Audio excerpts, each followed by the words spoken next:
All right, and we're back in Wilkes-Barre.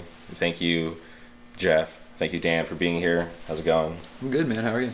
Dude, it's early, but I'm happy you guys are down to get up to do this. Yeah, I'm down. It's 6 a.m. Lovely Sunday. Have to church after this, so.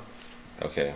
Well, we'll make sure to keep you on your schedule. But I just wanted to have you here today just to kind of catch up and talk about what you have going on with Warren. So I know you guys have some things lined up leading up to FYA. Yeah, we're doing I guess a full East Coast tour with Restraining Order and Spies on the first half, and C4 is on the second half. And we're going to be recording some new music in the next couple of weeks, but that probably won't be out for like a year at this rate. And that's because obviously you're going to want to get vinyl press, so you're going to have to deal with the backups and all the pressing plans. Yeah, it's really fucked right now because the second press of Human Work is somewhere. Mm-hmm. Who knows where? Okay. I'm curious about the lineup, on that tour, because obviously I'm from California. Spy, I have some friends in that band. I think they're super awesome, but I was curious how you guys linked up and got them on that run with you guys in Restraining Order. It was actually Sam from Triple B's idea. Mm-hmm. He approached us and said, "Hey, I know you're trying to do an FYA tour with Restraining Order. Would you want to do it with Spy as well?" And we were all like, "Yeah, we're down." And then they could only do the first half. So the idea was, what if C4 goes on the second half? And we were all super down with that because we're doing a split with them that's coming out sometime next year, and one of my favorite bands right now. So it was honestly like a match made in heaven. I met all the guys on Spy when they played St. Vitus at the end of September, and they kind of blew me away at that show. So I'm all in on that band. They're great to hang out with. Shout out to Peter. Oh yeah, I think that band's awesome. I honestly feel like they don't get the hype that some other California bands do, but it's cool to see them get out there and have that recognition from people because they're super sick. The music's solid. I've never seen them live at this point, but I've seen a bunch of live videos on YouTube, and it looks really fun. They converted me. They converted me into a believer after seeing them live, and I think that tour is going to be crazy for them. Yeah, I hope so. Obviously, Restraining Order, Warren, pretty established. People know who you guys are. I'm hoping for Spy, even though people already know who they are, that they get just a bigger fan base after that run. Oh, their set of FYA is probably going to be one of the... It's weird how fests have obviously the headliners usually have pretty crazy sets. Mm-hmm. And then there's a couple of sleeper bands that people don't really expect, and those sets are the ones that really go off. I remember a couple of years ago, Downfall was a big one at United Blood. Mm-hmm. They opened, their set was explosive. I think the Spy set is going to be an explosive set. Yeah, that reminds me of last year at FYA, which sounds so weird to say because it doesn't feel like it was last year, but when I saw Point of Contact, and I'm such a fan of that band, and I already knew that I was going to have fun and enjoy their set, but I felt just being in the moment. I was like, wow, this feels greater than I had ever imagined that it could be. Yeah, another explosive set. Yeah, and they covered Throwdown, and that, I'm an Orange County guy, so so to hear somebody cover a band that I love, it just made it that much better. Yeah, exactly. I love when that shit happens, when just random ass bands that are sick have a crazy ass set, and it's exciting because you can see the next step coming for that band. Uh-huh. And as far as FYA, set-wise, you guys have anything special planned, or is it just going to be another Warren set? I don't know. Still have time to decide. That's true. We're about a month out from the fest, so we're talking about covers and what we think people would want to hear, what would go over well, or what we just want to play in general. So we're in the process of figuring that out. Okay. And you mentioned second pressing of Human Work. I feel like that's pretty awesome because obviously I've been a fan of Warren for a long time. So just to see you guys be able to sell out your first pressing of the LP, I thought was super awesome, and I'm proud of you guys to be able to do that. And shout out to From Within Records for putting it out. Did you guys all right, first pressing sells out. Was it always the plan to do a second pressing, or were you guys just going to let it be one and done? I wanted to do as many pressings as possible. I know Carter was like iffy on it, understandably, because it was the first record he did. Yeah. And we didn't know how it was going to sell. He didn't know. And then it kind of just took over, and we were like, okay, let's do a second press. Mm-hmm. And on the build up to the record actually coming out, because obviously you guys dropped a single, did you have any inkling that it was going to be that hot, that people were going to come out and show that kind of support to sell it out? No. I mean, I know we have friends that like us and are down to support us, and like, I know people like us, but I wanted to just make a record that I really liked. And if other people liked it, I thought that'd be great. So it was kind of crazy when Carter was texting me throughout the day being like, yo, this sold out. All the records are almost gone. And I was like, off of one song? Oh, okay. Yeah, that's insane. I didn't know it was, or it moved that fast. But yeah. No, but that's awesome to hear. I can't imagine like how exciting that would feel to have that kind of support, that early on before like, the whole record was actually out for everyone to hear. Yeah, it's definitely very humbling because, like I said, we make music for us, and if other people like it, that's awesome. And to see like just random people like talking about it online and like, I don't know, anytime people are just into it, it's exciting, it's humbling. It really brings you back down to earth.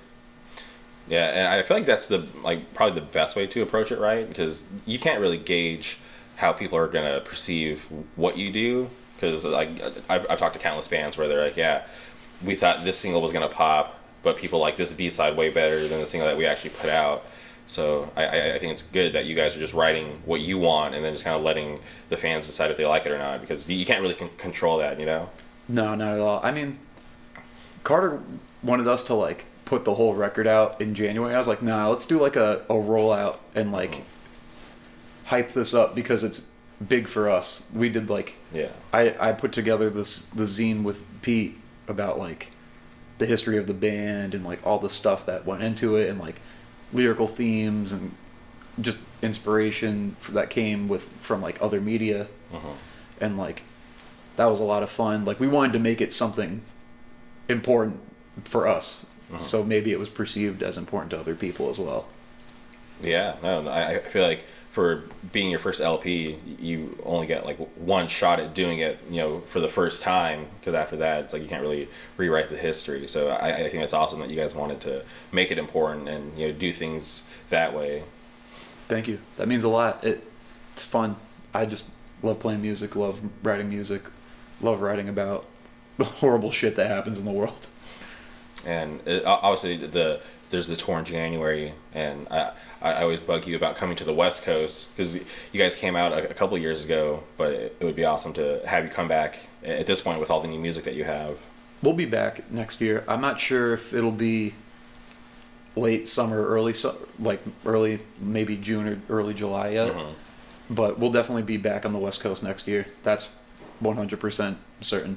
Okay, that's only good to hear. And you mentioned a split with C4. Can you talk about how many tracks you guys will be writing for the split? We're doing 2 new songs and we're doing a cover for it.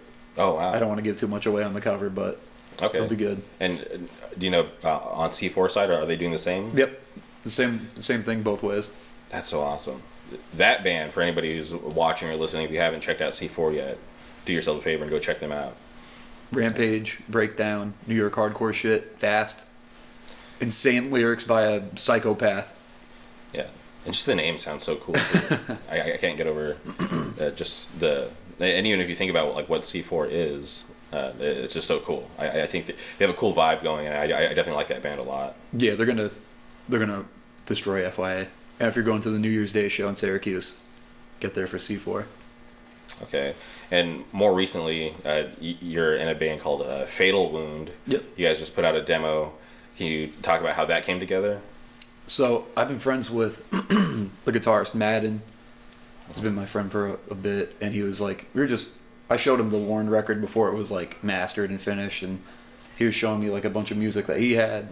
He's like, yeah, I've got these like 7 songs that are like Japanese punk stuff, like Zuyo, The Mob, Sexual Ghoul. And I was like, oh, let me hear him. So he sent me like iPhone recordings of the demo, and I was like, damn, this is fucking sick. Y'all need a singer? He was like, yeah, do you want to do it? I was like, yeah, I'm down.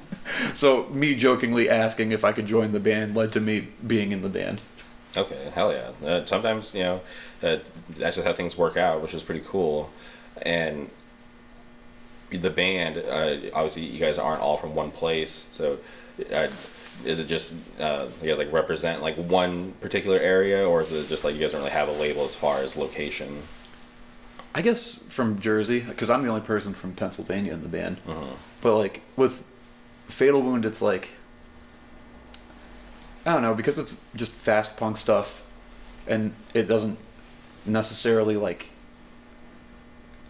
it's not like the way that like some bands would rep something like Warren Will Always Be like a Wilkes-Barre band. Mm-hmm. With Fatal Wound, it's just, we're Fatal Wound. Okay, Fatal Wound.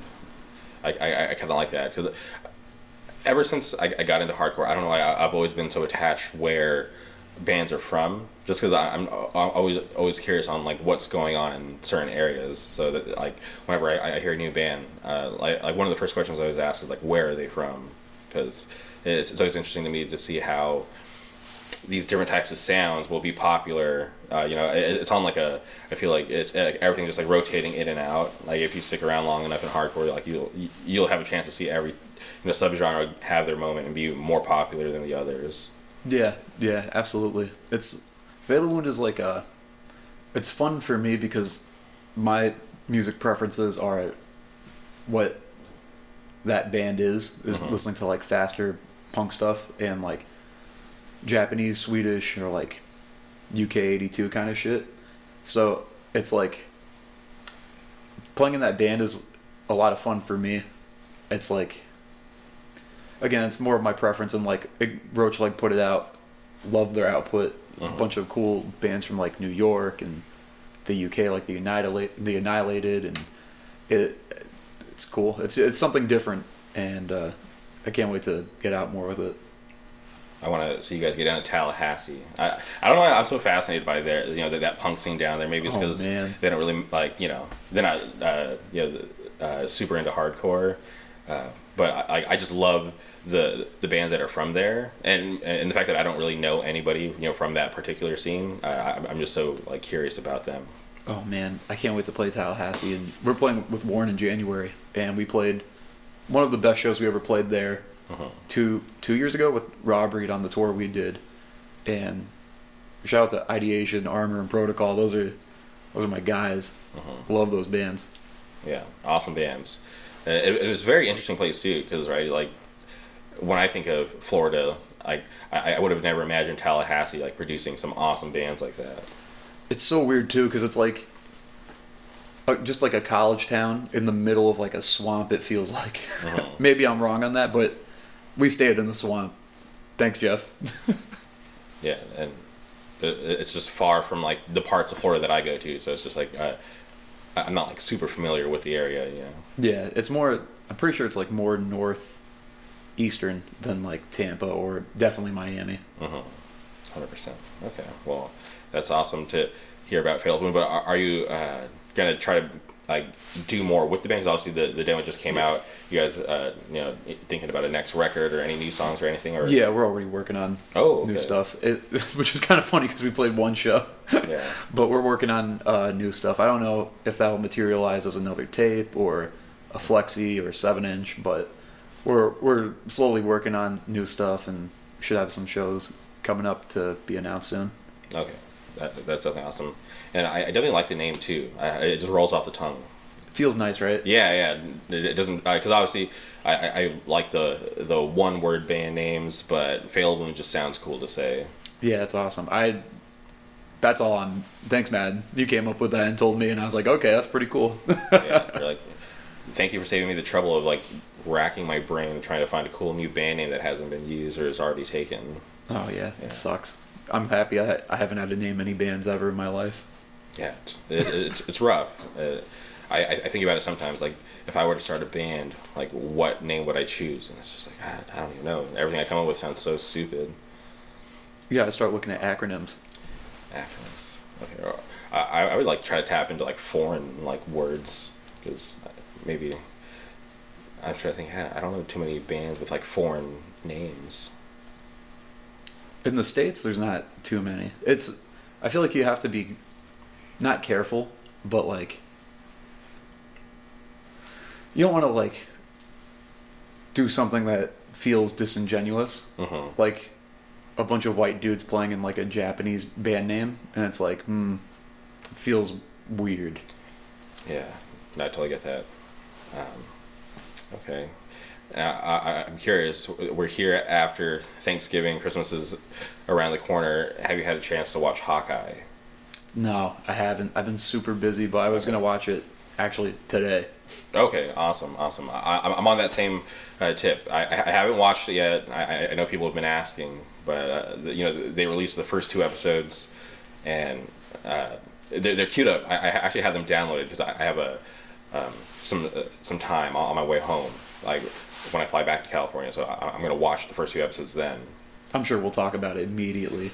Yeah, 100%. And then I bring that up because I just want to let people know that we will be doing a podcast later this month to recap the whole Disney Plus series. Which, will it be later this month? Hold on. Next month?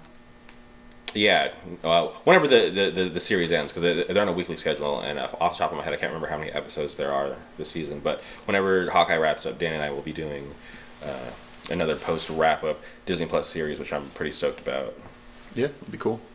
And did you ever have a chance to watch The Eternals? No, I still haven't had time to. Between like, Warren just got off like a weekend tour, and we've been playing nonstop, and I got pretty sick a couple of weeks ago, and on top of school stuff and work, it's been hard for me to like find time to be able to do stuff. But now like free time is coming back. Okay. For a limited time. You're not missing much, so like I'm not going to be like too hard pressed about you going to see it. I just suggest everybody just watch it whenever you can. If you're not going to be able to make it to the theater, that's not a big deal. Just wait till it hits Disney Plus. Like I don't think it's for what happened in that movie. I don't think it impacts the greater MCU that much at this point in time. From what happened in that movie and from what's happened so far, obviously we have SpiderMan right around the corner, so that could change, but. Everything that has happened, including the Eternals, it's not that big of a deal, to be honest. I'm not like a big midnight moviegoer, but I think for Spider-Man, I'm gonna have to get on that because I want to see it like immediately. I'm curious. There's been so many spoilers. Have you seen or read any? I went to go see the Resident Evil movie on Black Friday, and I didn't want to see any trailers for the movie, and it showed the trailer, and I was like, oh, everybody's in this fucking movie. That's cool. It would have been awesome if I had no idea. Just mind-blowing. Like, wait, is that Jamie Foxx? Yeah, okay. Oh, and you told me the other day that you had watched the Resident Evil movie. I'm a huge Resident Evil me too. Like fan when it comes to the video games. As far as like the movies, the animated stuff, I kind of like steered away from just because I felt like I got my heart broken from like the original Resident Evil movies. I was just not what I was expecting. Coming from like being like such a big fan of the video games, I was like, oh damn, they totally botched like this whole thing. But that's like normal, right? Video game movies have never really been good. Yeah, if you go into this movie with that expectation, you won't be disappointed. Okay, but I'm curious, so I want you to break it down. This Resident Evil movie, I've seen some like clips, but it looks like it's like in the mansion, or kind of, but they like combined 1 and 2. Okay, so which doesn't make sense because if you play the games, you know that they're like months apart, yeah. And 2 and 3 are at the same time, yeah. And it's like they made Leon like the dude that played Leon sucked, and his character sucked ass in the movie really bad, and like they did not write his character. His hair looked weird from like the clips I saw. Dude, his character was so lost. They just treat him like a dumbass character who does nothing throughout the whole movie until like the very end, and it was like, why did you even put him in here? Okay, so it's Leon and Claire that follows? Leon, Claire, and Chris, which doesn't really make sense to the games either. Because they all end up in the mansion at some point, and you're like, they show that in the trailer, but it's like, I don't know. I went to the expectation knowing it's going to be a video game movie, and there were parts of it that I was like, oh, this is sick, and then the actual like story of it, I was like, you had it all right there. You had it all right there in front of you. Mm-hmm. Yeah, I remember in Resident Evil 2, like Claire's looking for Chris. Yeah. So it's interesting that they like have them actually meet up in the movie, because it's like, all right, there'd be no game because she would have already found her brother. But I did see this one callback from the first Resident Evil where like they're walking down the hallway and they see the zombie. Yeah, that part's awesome. That's the best part. That whole sequence is like the best part of the movie, where it's like Chris and Jill in the mansion and they're like going through shit, and that was fucking cool. Okay. Oh, so Jill is in the movie. Yeah, but she's also written to be like a totally different character from the games, and it was like, that's so weird, because Yeah. she's like one of the main characters in the entire franchise. She gets her own. Resident Evil 3 is Jill Valentine. yeah, So. it's bizarre. I had fun watching it, but I wouldn't say it was a good movie. Okay, and That this is makes like sense. separate from like all the other Resident Evil movies, right? Yeah, Okay. totally different. Interesting. Yeah, Paul Anderson didn't get his hands on it, thank God. Yeah. All right. Well, I'm definitely gonna have to check it out at some point, because even though I have like no expectations, just like because I'm such a fan, and the time periods of the movie, the things that they tap into, I'm really curious to see what it's actually like. Even though I'm not gonna obviously walk out loving it, it's just gonna be fun to see like some of my favorite video games in like another medium. Yeah, just get a big ass bowl of popcorn and sit down and enjoy it for what it is. If you think too much about it, you're gonna have a bad time. But if you go into it being like, yeah, this is like a B movie, it's a B horror movie, and there's nothing else to it. Was there a post-credit scene, or did they leave it open-ended? Yeah, there was. Okay. I just went, huh, okay. Interesting. Yeah. Well, I'm definitely gonna check it out. I love Resident Evil. I actually was thinking about playing Village, Resident Evil 8. Oh, it's dope. Yeah. Well, again, because I beat it I think I beat it like 5 times, like when it like came out, like in like the first month. I just played the shit out of it, but it's just kind of taken me a while to get back into it. Yeah, that was like right before shows and stuff started coming back, so I had so much free time, because when it came out, I think I like finished up my semester of school, and I was like, I'm just gonna play Resident Evil Village for like 4 days straight, and that's what I did. Yeah, I think they kind of like pulled from like some of the best parts of like past games and kind of put it together pretty well. Because 7 was like okay, well, like that one wasn't my favorite, just because it was just like it felt like you were just playing to like trigger these like these sequences to move to the next area, which is like fine, whatever. But I like that with Village. It kind of like, all right, like here's like the hub. You got to go I felt like Mega Man, where you got to go beat one boss to unlock something to get to the next area. Yeah, that's cool. So that's like the kind of vibes that I got. But it was cool. I think my favorite one, even though it wasn't like the most shoot 'em up section of the game, was like the haunted house. Yeah, that's the best part. Yeah, with the weird fetus demon thing. Yeah. I think that was super awesome. But it was a good game. I like that. They had the merchant popping up in different areas to help you out with like upgrades to your weapon, and you can buy ammo and stuff. I felt that was like from like Resident Evil 4. I love that aspect of the game. Yeah, it's awesome. Good shit. If you haven't played it, you should play it. Yeah. And are you playing any new video games? I'm a huge JRPG nerd, so I got SMT5. I've been wanting to play it, but due to lack of time, I haven't been able to. Mm-hmm. Okay, yeah, and obviously, if you're a nerd, you're going to want to take the time to try to do everything in the game. Yeah, I have like a first year Switch, so the battery dies super fast. You got it on the Switch. Okay. Yeah, I was like, oh, maybe I'll bring it on like the tour we're doing for January, and I was like, nah, I know I'll get super pissed off if I end up leaving it somewhere, it breaks, or something happens. Or if you can't save in time before your battery dies. My greatest fear. That's the worst feeling, is like, okay, you put in, an hour plus into a game, and you're like, don't worry, like I'll just save it at the next save point. Because I remember like some of the older stuff, like autosave wasn't really a thing, which it is now. Like I played Guardians of the Galaxy, it like autosave like every like 10 seconds. It's crazy. But to get that, to make that kind of progress, and to have it go wrong, and just thinking about, holy shit, I just had to like try to redo what I did in like the past like hour or however long it was. That's like makes me sick.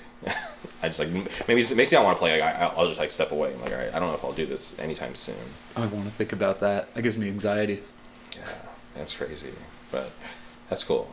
I'm like a weird fan of the Tales like RPG series. Okay. So I'm like slowly catching up because I know they just came out with Tales Arise, but I'm playing Berseria. I think that's how you pronounce it. So it's the one before, I think, or it's either the one before or two Tales games before. But I'm just like slowly. It's weird because as long as like these RPGs are like they're like what I. It's like my my offhand game because I'll have like these other games that I play. Like I literally play Apex every day with my buddy Nate.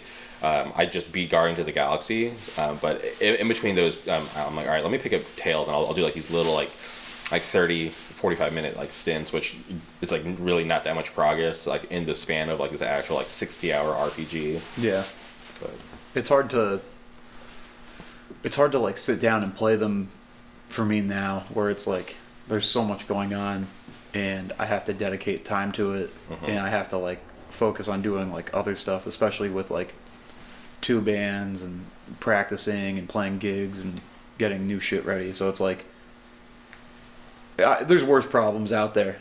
100%. But it's like, man, sometimes I just want to sit the fuck down and do nothing. Yeah, same here. Like the weekend before I flew out here, was like the first weekend where I didn't have anything going on because it was just like I had like some events at like Disney going on, or like prior commitments where I had to like not really give up my free time because it's things I wanted to do, but it like I never had a day where I could just like do nothing. Which before I would hate to think that, like, holy shit, like I can't waste this day. I gotta do something. I gotta be progressive. I gotta just take care of shit. But like I do so much these days where I'm like, man, I need to like kind of take a step back and find like the right balance. Because sometimes I feel like maybe I take on too much, but somehow I make it work. But there are those days where I'm like, man, I just want to lay here and do nothing. Yeah, I never related to anything more in my life. Yeah, 100%. But damn, I'm looking forward to hearing about all the new stuff you have going on. I'm definitely obviously I'm going to be there at FYA, which should be cool. We got some. I know you guys are going to obviously playing. Warren's playing. You guys are going to have cool stuff. Thanks, Bob. I guess. Yeah, Shadow Bob Wilson. Not going to say too much, but we got some stuff cooking. But we'll see you guys in January, right? Yeah, I'll be there. If you're on the East Coast, anywhere from Massachusetts to Miami, come hang out, say what's up, talk to me about movies or games or anything, and you can punish me. I love it. I love being punished. So it'll be a good time. And you get to see Restraining Order, Spy, and C4. All right. Well, thank you guys for tuning in, and we'll be back soon.